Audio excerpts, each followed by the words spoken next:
Bienvenidos. Somos Ana Paulina y Bárbara, dos amigas que llevamos muchos años compartiendo la educación en casa y la crianza de nuestros hijos.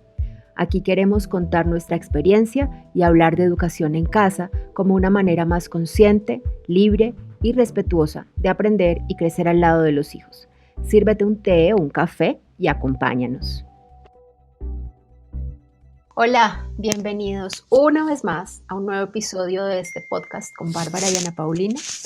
Hoy mi propuesta es un poquito diferente a los episodios anteriores. No sé si ustedes se dieron cuenta que en Facebook, como una propuesta de Priscila Salazar, una mamá mexicana que hace homeschooling y tiene toda una historia familiar sobre el homeschooling, propuso y realizó un maratón al que invitó a casi 25 personas que hacen homeschooling, que tienen página en Facebook, para que contaran qué es para ellos la educación en casa. Esta propuesta pues viene motivada del hecho de que tantas familias ahora están educando en casa, que al principio se dijo que eso era homeschooling y que ahora todos los papás del mundo están haciendo homeschooling, y quienes sí realmente educamos en casa, un poco nos hemos manifestado en el sentido de decir, no, eso que están haciendo no es educación en casa. Por eso surgió el tema, que es qué es para cada uno de nosotros la educación en casa. Yo quiero, y pues mi invitación hoy para Bárbara es que ella nos cuente qué es para ella la educación en casa. Ok, gracias Ana Paulina, porque ahora soy tu invitada sin saberlo. Mientras estabas haciendo la introducción, estaba pensando yo, ¿qué diferencia la práctica que es hoy en día común en las familias que estamos bajo, digamos, toda la normativa de la cuarentena en el mundo entero? ¿Qué diferencia el trabajo de los niños, el trabajo, digamos, escolar de los niños que está ocurriendo dentro de la casa, con lo que nosotros llamamos educación en casa o homeschooling? Y pienso que tal vez una de las características, digamos, que diferencia esas dos prácticas es la flexibilidad, lo que las familias están viviendo intenso y que tarde o temprano los va a llevar en todo caso a flexibilizar tanto a ellos como a la escuela, o así lo esperamos por el bien de todos, es lo que en la práctica de la educación en casa se llama school at home, ¿cierto? Eso es una corriente de educación en casa que quiere decir exactamente colegio en la casa. Entonces, lo que hoy en día ocurre en las casas de las familias que en condiciones normales tienen a sus niños dentro del sistema educativo, lo que lo caracteriza es que se parece a esa corriente que se llama escuela en la casa o school at home, y que a lo que invita a las familias es a establecer, ¿cierto?, un tipo de educación dentro de la casa que se parezca lo más posible a la escuela. Es una corriente que existe entre las familias que educamos en casa, que muchas veces da tranquilidad, respiro, a la que muchas familias se aferran especialmente al inicio de su proceso, y de eso pues hemos también de alguna manera venido hablando desde atrás, que quiere decir voy a tratar de replicar lo más posible la escuela dentro de la casa. Hay una cosa que ocurre, y es que aún tratando de replicar la escuela dentro de la casa, pues hay definitivamente unas ciertas flexibilidades y unas ciertas dinámicas que no son repetibles, y eso es muy probablemente lo que las familias están viviendo en este momento, independientemente de si tienen las tareas, si los niños tienen clases virtuales, si hay que entregar unos ciertos trabajos en unos ciertos tiempos. En todo caso, la vida familiar, la dinámica familiar en esta situación, además de contingencia, pues hace que realmente la escuela no se esté replicando exactamente, lo cual es bueno.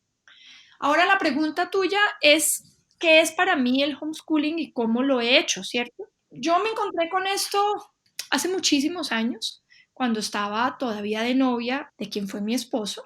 Cuando yo empecé a salir con Alejandro, su hermana tenía a sus hijos, ella tenía 4 hijos en ese momento, y tenía a sus hijos educados en casa. Yo nunca supe ella cómo lo hacía. Tengo la sensación de que se parecía mucho al colegio dentro de la casa, pero con toda esta flexibilidad y este aire natural que ocurre. Pero a mí me llamó la atención, como fue como una especie de amor a primera vista, ¿no? Como de amor platónico a primera vista. Me parecía absolutamente maravilloso pensar que algo así podía ocurrir. Y desde ese momento empezamos con Alejandro un poco a fantasear con la idea de no enviar a los niños al colegio. Dejo claro, ambos trabajamos en la docencia. O sea, yo he sido profesora de colegio, profesora de música, profesora universitaria, Alejandro lo mismo y en ese momento pues era profesor universitario. Conscientes de la cantidad de aspectos negativos que tiene esa educación institucionalizada, soñábamos con educar a nuestros hijos de una manera más natural, más flexible, en donde el aprendizaje fuera más significativo, en lo que se aprendiera fuera más significativo y de alguna manera que estuviera como insertado en un cierto tipo de crianza que soñábamos con practicar. Esto hace muchísimos años, muchísimos años. Luego nos casamos y empezaron a llegar los niños. Y en el momento en que, digamos, la mayor ya tenía un poco edad escolar, por decirlo de alguna manera, o sea, chiquita, pero eso que uno se considera que ya debería estar en el jardín infantil, digamos, a los 3 años, fue claro para nosotros que no queríamos enviarlos al colegio, por lo menos en los años de preescolar. Éramos muy conscientes de que era algo que los niños aprenden en el preescolar, es algo que se puede aprender perfectamente en la casa, en compañía de la mamá, en un espacio, digamos, natural de aprendizaje. Y así lo decidimos con un ligero tropiezo, y es cuando eso estaba ocurriendo, yo tenía 3 bebés en la casa, tenía a Laura, que tenía 3 años y medio, Juan Pablo, que tenía 2 años, y una bebé recién nacida. Yo mientras tanto estaba tomando con Manuela, que es la menor, en brazos, un curso sobre filosofía Montessori, y empecé a preocuparme porque me parecía que Laura, que es la mayor, no hacía nada de lo que yo consideraba escolar. Es una cosa muy graciosa contarlo hoy en día. Y yo dije, bueno, Laura no hace lo que yo pensé que un niño debía estar haciendo en el jardín. No sé, rompecabezas, torres de fichas de madera, colorear, recortar, picar, no sé. Ella no lo hacía. Entonces yo me asusté. Y en ese momento recurrí justamente al lugar en el que estaba haciendo el curso Montessori. Y para no hacer la historia muy larga de ese comienzo, finalmente tomamos la decisión de sacarla del jardín y de empezar, digamos, oficialmente lo que llamábamos homeschooling o educación en familia, educación en casa. Para nosotros a lo largo del proceso, porque esto es un proceso que como lo hemos hablado en otros podcasts, es flexible, es siempre cambiante, es siempre adaptable a las circunstancias de la familia o de cada uno de sus miembros en un determinado momento, pero si pudiera describirlo, es simplemente crear el espacio que permita el aprendizaje. Eso quiere decir muchas cosas, eso quiere decir un desaprender de la escuela tradicional, un acto de confianza, un acto de fe, un voto de confianza en la capacidad que tenemos los seres humanos de aprender todo lo que queremos aprender, un replantearnos lo que es importante y lo que es indispensable, un darle valor a lo que para los niños es importante en un determinado momento, independientemente de lo que la escuela piense al respecto. Es un movernos con las circunstancias, y eso quiere decir muchas cosas. Eso quiere decir que hay momentos en que nos sentábamos a trabajar juntos. Había muchos momentos en que ellos simplemente tenían juego libre, pero no porque a esta hora es juego libre, sino porque lo que ocurría a lo largo del día era que había muchos momentos de juego, había muchos momentos de encuentro en el que estábamos juntos de manera espontánea, en que estábamos juntos todos, no sé, en la sala leyendo cada uno, o yo leyéndole a los más chiquitos, o leyéndose entre ellos. Había muchos momentos de estar fuera de casa, de ir a salir, caminar, a montar en bicicleta, a ir a la biblioteca o al museo, o a que me acompañaran en mis actividades diarias, desde ir al banco o hacer el mercado, hasta acompañarme a los ensayos de coro, desde muy chiquitos. Digamos que es un compartir la vida de manera natural, es una extensión de la crianza en el apego, de la crianza respetuosa en el apego. Yo siempre lo he sentido como una extensión de la lactancia prolongada que tuve con ellos, de la cama compartida, de la disciplina con amor. Creo que era como que debía desembocar al homeschooling sin remedio, en nuestro caso, pues. Y creo que independientemente de si había actividades enfocadas o dirigidas expresamente a aprender unas ciertas nociones o habilidades o recibir un cierto conocimiento que sí ocurría a lo largo de nuestra vida, el centro no era eso, el centro era la vida. Y en la vida había momentos en los que nos sentábamos a hacer matemáticas o, no sé, el cuerpo humano o el mapa de las cordilleras de Colombia, pero el centro realmente era vivir juntos. Hoy en día, que los muchachos son grandes, la más chiquita tiene 15 años largos, lo que hacemos sigue siendo muy parecido. Hoy en día que estamos confinados aquí los 5 en la casa, pasan cosas muy similares. Cada uno está haciendo sus cosas, nos acompañamos, nos apoyamos en los oficios de la casa, en mantener la casa al día, nos rotamos las actividades para que todo esté en orden, limpio y digamos al día.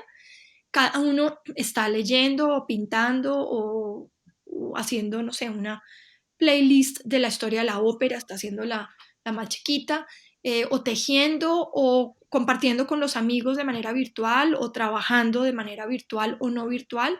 Y hay momentos en que nos encontramos para compartir las comidas, para hablar, compartimos algo que leímos, pero de manera espontánea. Muchas veces yo tengo algo que les quiero mostrar, muchas veces vivimos nuestra fe juntos.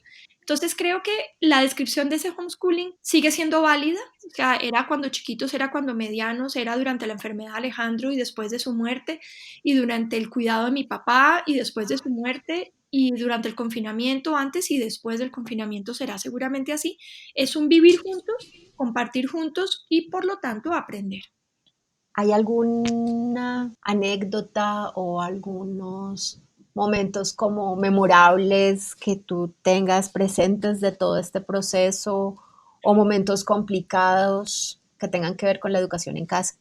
Bueno, esa es una pregunta muy compleja porque momentos memorables hay a lo largo de todo el camino, momentos en que uno los mira y no parece cierto todo lo que ha pasado, momentos en que había pequeñas frases en que era claro que la manera de aprender de los seres humanos es exactamente esa. Me acuerdo, ahora que dices momentos memorables, me acuerdo de haber trabajado con la más chiquita durante un tiempo, fracciones, pero pues siempre trabajamos fracciones, era con fichas de madera o fichas de Lego que dividíamos en diferentes grupos y bueno, hacíamos una cantidad de trabajo como con lo que se llama hands-on, ¿cierto? Muy práctico, no en el papel, y después de haberlo hecho muchas veces y volvernos a sentar, no sé qué, me acuerdo un día que me miró y era muy chiquita, debía tener unos 3 años o 4, me acuerdo que me miró y me dijo, ya entendí. Y eso para mí fue revelador, porque quiere decir, todo eso que veníamos haciendo da fruto en un determinado momento, no necesariamente en el momento en que uno lo está haciendo viene la comprensión, sino que muchas veces es el acumulado de experiencia previa lo que hace que una persona diga, ya entendí. Y yo me acuerdo que en ese momento recordaba mi estudio, yo soy músico profesional, y me acuerdo de mi estudio que yo me daba cuenta que yo poseía, ¿cierto? Había aprendido con H en la mitad, o sea, había agarrado con mis dos manos el conocimiento del semestre 2 cuando estaba en el semestre 3. O sea, que realmente en el semestre 3 miraba para atrás y decía lo que había dicho Isabel, ya entendí. O sea, finalmente eso que me han venido diciendo y que yo devolvía en exámenes correctos, digamos, o incorrectos, se volvía un conocimiento realmente real y aplicable solamente un muy buen tiempo después. Entonces, para mí sigue siendo memorable eso. Eran memorables todos los momentos de estar juntos. Fue memorable descubrirme como una familia que se conoce y que se ama cuando Alejandro murió. Para mí fue muy claro hacer conciencia, digamos, de hasta qué punto era importante que los niños hubieran sido educados dentro de la casa, porque el aprendizaje de ese momento era ese y no otro, porque no habían estado desconectados de lo, tal vez el único conocimiento que iba a cambiar sus vidas en ese momento. A ninguno de ellos le habría hecho ninguna diferencia en la vida en esos meses, saber o no saber cálculo diferencial o balancear una ecuación química o hacer derivadas, ¿cierto? No, no les habría hecho ninguna diferencia. En últimas, aún si fueran ingenieros, lo habrían podido descubrir antes o después. Lo único que era transformador completamente de su vida y de su experiencia de vida era el hecho de que su papá había estado enfermo, que lo habíamos acompañado, que lo habíamos visto morir en presencia nuestra y que ahora teníamos que vivir sin él. Y es algo que traigo a colación porque toqué ese tema con respecto a la crisis sanitaria, al coronavirus, al confinamiento, en el podcast de la semana pasada. Y es lo único que importa ahorita es todo lo que estamos viviendo nos va a enseñar, ¿cierto? Y no nos va a enseñar necesariamente a ser más cuidadosos con la tierra o valorar el agua o ser realmente conscientes del cambio climático. Yo no creo que ese sea el cambio, o sobre todo no va a ser el único cambio. Hay una cantidad de cambios profundos que van a ocurrir en el ser humano si dejamos que esta crisis pase por nosotros. Entonces, como momentos memorables, que me acuerdo muy puntualmente de ese ya entendí, siempre me acuerdo de Juan Pablo, que cada cosa que sabía se iba a perseguirnos y pensar que hoy lo sigue haciendo igual, ¿cierto? Nos perseguía y caminaba alrededor nuestro con las manos entrelazadas detrás en la espalda, que es un gesto muy suyo, y nos perseguía chiquitico mientras él nos contaba lo que sabía de, no sé, los dinosaurios o las eras geológicas, y nos iba contando, y hoy en día, que es un muchacho de 21 años, yo sé que el día no se ha terminado, así sea muy tarde en la casa, hasta que él no me comparta todo lo que hizo y todo lo que vio en la universidad, porque además es su manera de entenderlo. Ese ya entendí, tiene mucho que ver con poder contar lo que ha recibido, como que de esa manera se hace la digestión. El darme cuenta de, por ejemplo, Laura, que es la mayor, que siempre ha sido muy reservada con respecto a lo que sabe, el ver simplemente que el aprendizaje sí ocurría, pero que yo tenía que ser absolutamente respetuosa y no tratar nunca de escarbar a ver qué sabía, simplemente confiar en que sabía, y había un momento en que era claro que todo estaba ahí. Con Manuela, lo mismo, es una niña que siendo muy artista al mismo tiempo, fue muy académica, entonces ha sido muy lindo como ver la manera como se compenetran las dos cosas y ver cómo todo encuentra como su lugar en su corazón cuando uno simplemente lo permite. Yo diría que esos son momentos memorables, habrá miles y seguramente cuando terminemos esa entrevista me voy a acordar de otros y digo, pero ¿por qué me ocurrió eso? Sí, eso pasa.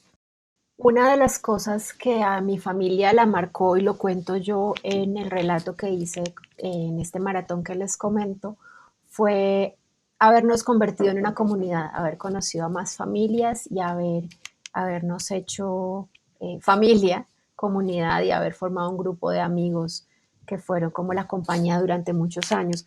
Tú tienes todo que ver en esa historia porque pues tú le diste origen. ¿Nos quieres contar un poco cómo viviste tú ese proceso? Por supuesto, porque tuvo el mismo impacto en mi familia y en mi vida. Esto nació como todas las buenas cosas a punta de una improvisación, ¿cierto? Yo imagino que así se creó el buen vino y el yogur, lo sé, el vino también, la pasta. Un buen día porque simplemente el azar hace que las cosas ocurren, de repente las mejores ideas ven la luz. Ana Paulina, ya te habías botado al agua tal vez a sacar a los niños, a los dos niños grandes del colegio y de Llevaba un diferentes, año. ¿cierto? Por diferentes caminos empezaron a llegar a mí información de otras familias que educaban en casa. Esto parece una cosa como muy obvia, pero es que estamos hablando de hace muchos años en que uno no se encontraba familias que educaban en casa a la vuelta de la esquina. Yo estaba sola hasta el momento, luego había conocido a Ana Paulina, que había sacado a sus niños del colegio. Me acuerdo que mi primera vecina en Cajicá, antes de Ana Paulina, hizo lo mismo, apenas me oyó hablar del tema, había sido una compañera mía de colegio mucho tiempo atrás, decidió también sacar a los niños y entonces empezamos a crear esa pequeña comunidad, pero ya en este punto decidí que era el momento de reunirme con unas personas con las que habíamos cruzado, no sé, correos electrónicos o algún tipo de mensaje o alguna llamada y que estaban educando en casa total o parcialmente. Quiere decir, estaban empeñados en ir estableciendo algún tipo de rutina similar, aun cuando todavía sus niños asistían al colegio. Entonces decidimos hacer unas 11 compartidas en nuestra casa en Cajicá, a donde llegaron muchas de las personas con las que se constituyó la red en familia después. Me acuerdo de Janet Márquez, nos había puesto en contacto un pediatra en cuyos consultorios yo hacía unas reuniones de lactancia y que era el pediatra de los niños de ella. Me acuerdo de Nora, que también educaba a sus niños en casa, vivía en Bogotá tal vez, yo la había conocido a ella y a sus hermanas en nuestras reuniones de lactancia de la Liga de la Leche. Por supuesto estaba Ana Paulina, me acuerdo que alguien me preguntó, yo tengo muy mala memoria, nos juntamos unas que serán, Ana Paulina, unas 8 familias Éramos 7. y gracias, ella es la que sabe. 7 familias, básicamente las esposas, o sea, las mamás, con los niños y parecía como, sí, como un gran descubrimiento, ¿no? Encontrar que había otras familias que estaban haciendo cosas similares a nosotros y empezamos a sentirnos acompañados, pero me acuerdo que las que todavía no se habían botado al agua, que me acuerdo en ese momento eran como 3 familias muy claras que se conocían en otro espacio, eran amigas. Para las mamás lo más importante era que los esposos nos oyeran, que ellos también se enteraran de que era posible y que lo querían hacer así. Entonces hicimos una nueva reunión con los esposos en los que sacamos pues todos nuestros argumentos a favor. Mientras tanto los niños se iban conociendo, se iban haciendo amigos y realmente, Ana Paulina, tú la historia de la red la tienes mucho más clara en la cabeza. Yo me acuerdo de haber empezado a tener unas reuniones periódicas en mi casa y otras en la tuya, y a cada una de esas reuniones llegaban más familias contagiadas, así como con el coronavirus, unas familias que querían hacerlo, que no estaban seguras, que lo estaban haciendo, pero no le habían dicho a nadie. Y poco a poco esto fue tomando forma y ya varios años, tal vez después, decidimos ponernos un nombre y tener una página y hacer unas acogidas formales. Pero creo que al comienzo lo que más hicimos fue abrir nuestro corazón unas familias a otras, acoger a las familias que iban llegando espontáneamente, traídas de una parte y otra, y empezar a sentir que teníamos con quién hablar, con quién desahogarnos, y nuestros hijos definitivamente tenían amigos para jugar. Creo que esa es como un poco el génesis de la red en familia. Pienso que este comienzo, este génesis de la red marcó una diferencia enorme, sobre todo en el hecho de sentirnos comunidad. Aun cuando al comienzo no tuviéramos un nombre, digamos, claro al respecto, lo que sí era claro era que había otras personas con las cuales compartir, y de hecho empezamos a compartir una cantidad de actividades académicas y no académicas en las que lo que sabíamos lo poníamos al alcance de todos, disponible para todos, desde cuidar los niños unos de otros, reunirse a cocinar. Me acuerdo que los talleres de creación literaria, los de biología, éramos como una gran familia, y yo creo que eso alivió mucho la carga, esa carga que hay cuando uno se siente solo, y definitivamente creo que hizo una diferencia enorme, sobre todo en la vida de nuestros hijos, ¿no? No es tan fácil para nosotros que tomamos la decisión, todo parece, digamos, un poco más obvio, aún en medio de la dificultad, pero para ellos, a medida que crecen, es empezar a darse cuenta que realmente son distintos, en la medida en que empiezan a llegar a otras actividades en donde les primera pregunta es, ¿tú de qué colegio eres? Entonces empezar a sentir que eran un poco marcianos, pero eran unos marcianos que tenían otros amigos marcianos, era importante para ellos. Y lo único que yo sé hoy en día es que todavía esas amistades, esa cercanía se sigue manteniendo entre ellos.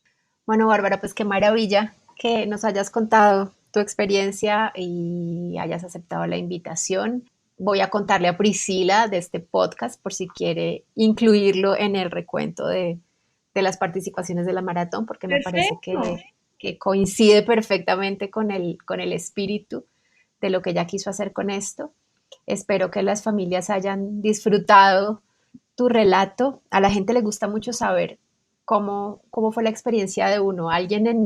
Cuando yo estaba haciendo mi charla, me puso un mensaje que decía, qué bueno conocer los momentos bonitos, pero también los complicados de personas que uno ve con tanta experiencia que cree que Sí. ya la tienen toda resuelta en este tema.